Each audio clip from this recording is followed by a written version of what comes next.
year since the shocking attack at the Wilberforce ammunition depot and the subsequent jailbreak at the Pademba Road Male Correctional Center that sent shockwaves through the nation. The government described the incident as an attempted coup that sparked widespread panic and also resulted into the loss of life, among whom were soldiers, security personnel, and also civilians. Today, we reflect on the investigations that have been conducted, the preventive measures implemented, and how we as a people can learn from this unfortunate incident. The sound of thunderous gunfire on November 26th remains a somber memory for Sierra Leoneans. Residents of Pademba Road, Wilberforce, and other military bases were among the hardest hit.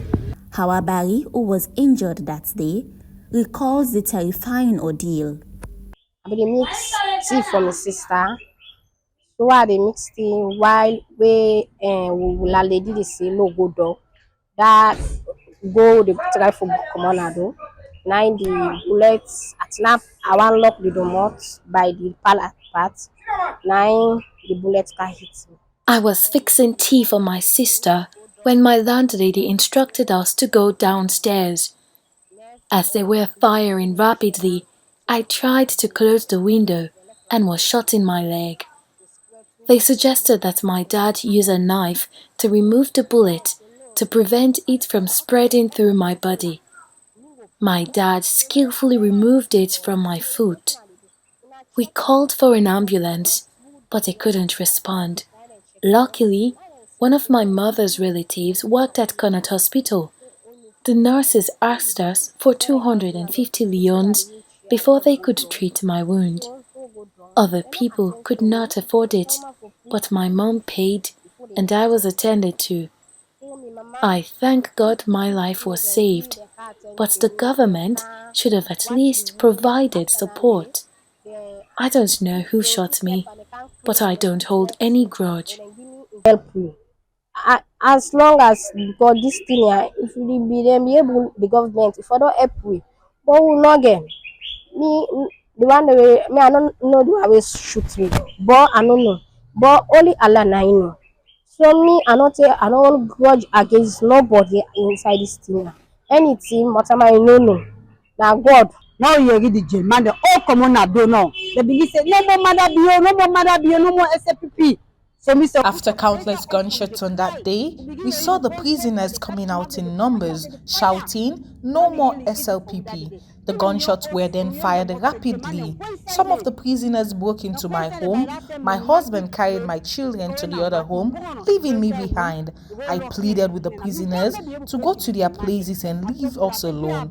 We are calling on the government to please relocate Pademba Road to the provinces for the safety of citizens. So I mean that they beg the government for, especially Padema Road there. If they're able to pull on this surrounding, it's not good for them at all. Following the state burial of security personnel, President Julius Maada Bio pledged to support the families of those who lost their lives. Kathy Roberts, the wife of Presidential Guard Force member Claude Roberts, is one of many who tragically lost a loved one. Today, I reflect. It's not been really good for me. Today I just see myself.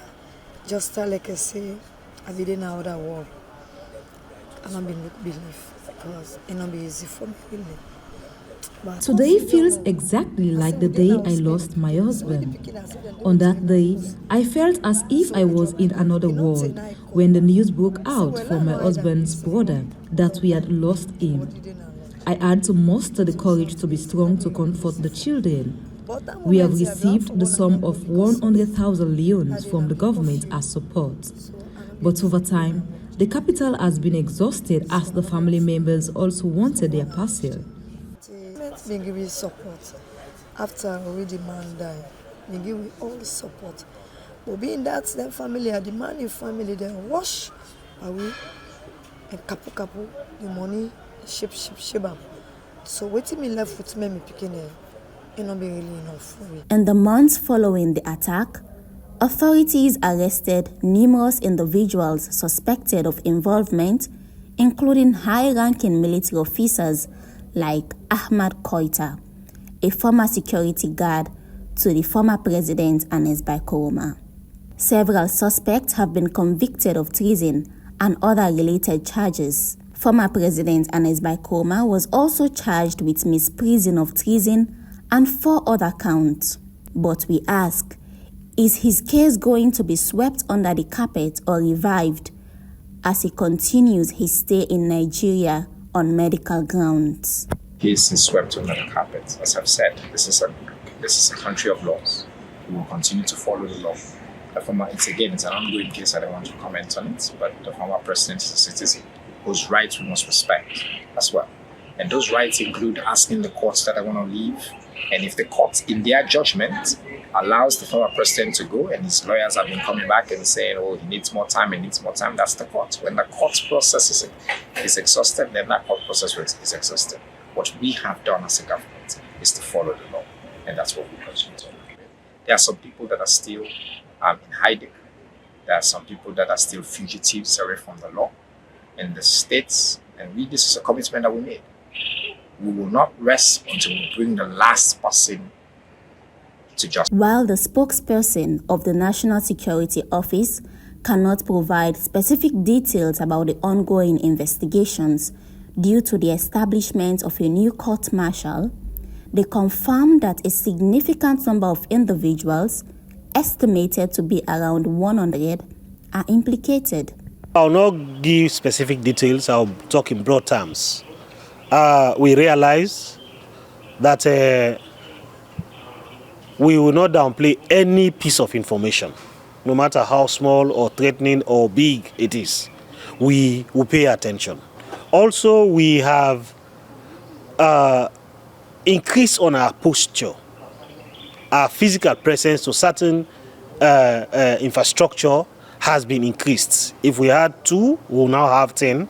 If we had 10, we will now have 20. If we had 20, we will now have 50. As the case takes us unawares, we have stated that the November 26th event will never be allowed to repeat itself ever again in the history of Sierra Leone. As the government continues its investigations and works to ensure stability and security, those affected by the coup attempt are calling for assistance, particularly the widows of security personnel. They emphasize the need for scholarships and ongoing financial support beyond the ranks their husbands held. It is hoped that the government will continue its promises and provide the necessary support to these families. Memona Tusuma, AYV News, Freetown.